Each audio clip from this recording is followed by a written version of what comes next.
This is supposed to be one of the holiest sites in the world, in one of the holiest cities in the world. But this cell phone footage shot inside the Al-Aqsa Mosque in Jerusalem shows a scene that's anything but tranquil. Trapped inside, Palestinian worshippers are tear-gassed by Israeli forces. You can see the stained glass windows of the prayer hall being smashed by the police, who then aim their guns through the openings. Eventually, they enter the hall and begin arresting dozens of people. This scene has been repeated over and over. Israeli police raiding the compound, locking the mosque's doors, attacking with tear gas, rubber bullets, beatings, and arrests. In the ancient courtyard, people fight back with stones and fireworks. This is a city under occupation, where Israelis have the ultimate power, and they often succeed in clearing the compound to let these Jewish Israelis in. On the surface, this might seem like just a religious rivalry, but there's a lot more to this story. It's about control, not just of the holy sites, but of the land and the people who live on it. So we're going to look at who these people are, what their goals are, and how a 1994 massacre of Palestinians at another holy site by an Israeli-American settler might shed light on where Jerusalem is headed today.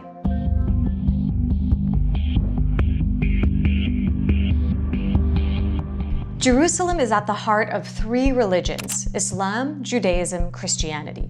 But since occupying East Jerusalem in 1967, Israel has aimed to ensure the city has a Jewish majority. You are stealing my house. And if I don't steal it, someone else is going to steal it. No! To Palestinians who have been living under occupation and denied equality for decades, Al-Aqsa isn't just Islam's third holiest site, it's a symbol of their nationhood.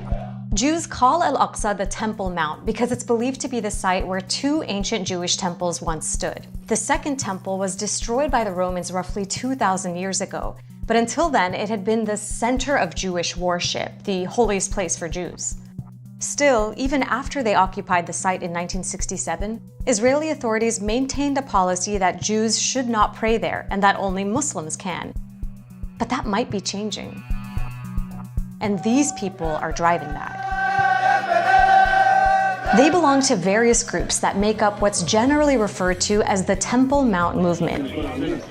Their ultimate goal is to demolish the mosque, this symbol of Palestinian nationhood, this sacred site to Muslims worldwide, and build a third Jewish temple there. And they're pretty open about their plans. For 34 years, the Temple Institute has been preparing for the rebuilding of the Holy Temple and the renewal of the divine service. They've even got detailed architectural renderings of what the temple would look like. They receive financial support from the Israeli government and charities in the US, Canada, and the UK. In recent years, they've even offered cash rewards to Jews who enter the Al-Aqsa compound or slaughter animals there, which was part of Jewish ritual at the original temple.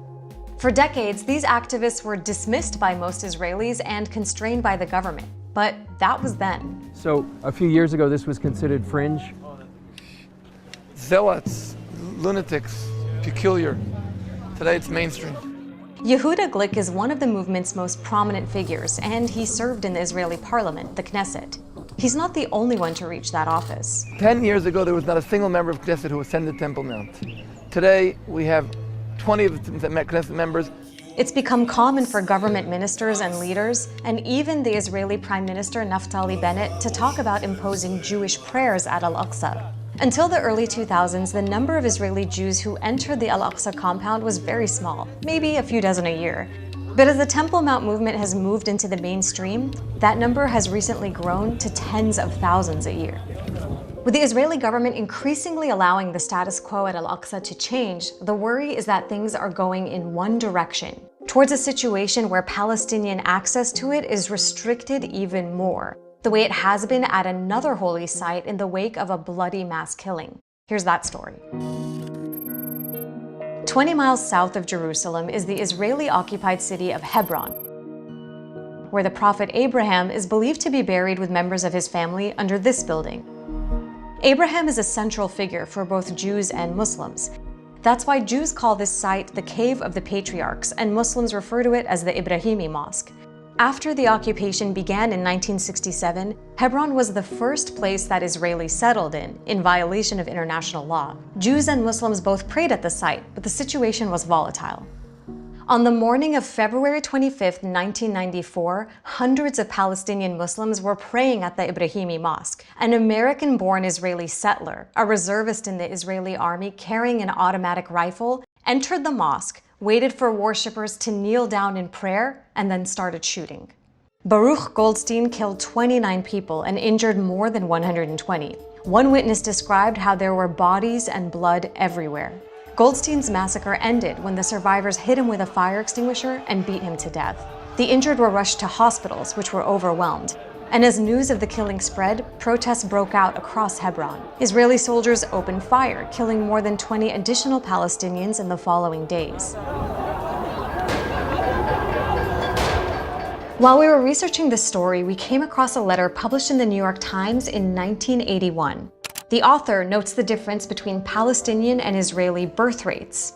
The solution, he writes, is for Israel to, quote, act decisively to remove the Arab minority from within its borders. The letter was written by Baruch Goldstein 2 years before he left the United States for Israel. Goldstein joined the Israeli military and became an army doctor, but often refused to treat non-Jews.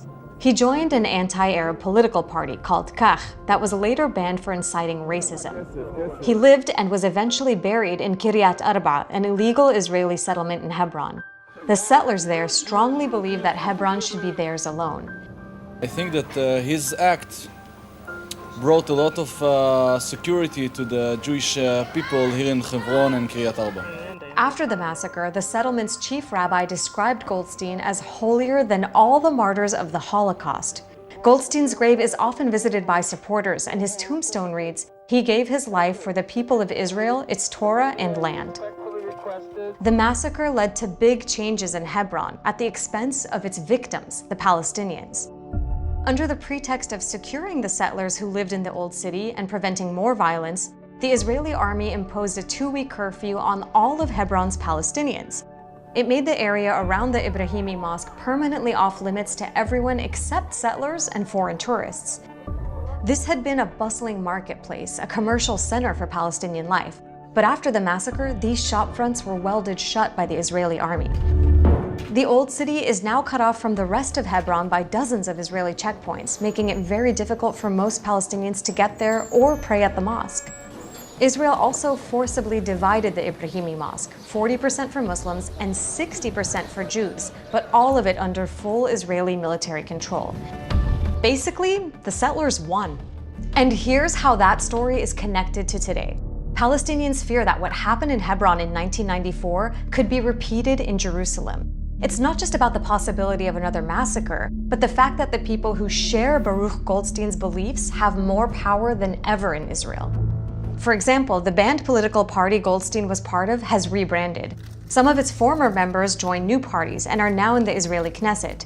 They're drafting and passing laws and are part of the ruling coalition government. Take the Otzma Yehudit party, for instance. Its platform explicitly calls for Palestinians to leave, saying it'll work to remove the enemies of Israel from our country. It also calls for Israeli sovereignty and ownership to be imposed over the Temple Mount. And its leader had a photograph of Baruch Goldstein hanging on his living room wall. זה החלום. זה החלום שהתגשם בעזרת השם. הבעיה שיש שם, כרגע יש שם משהו אחר, אתה יודע, איתמר. כרגע. הדגש הוא על הכרגע. For Palestinians, that's a call to cut them off from Jerusalem and Al-Aqsa, and another threat to their very presence on this land. Most of the world's governments, including Israel's biggest backer, the United States, have insisted for decades that a peace deal between Israelis and Palestinians would include a formula for dividing or sharing Jerusalem. But as the Israeli government moves steadily in the opposite direction, the US hasn't pushed back. Instead, it's done things that Israel believes strengthens its claims over the entire city, like moving the US embassy into Jerusalem. But if nothing is done to stop this trend, the consequences might be felt far beyond the Holy Land.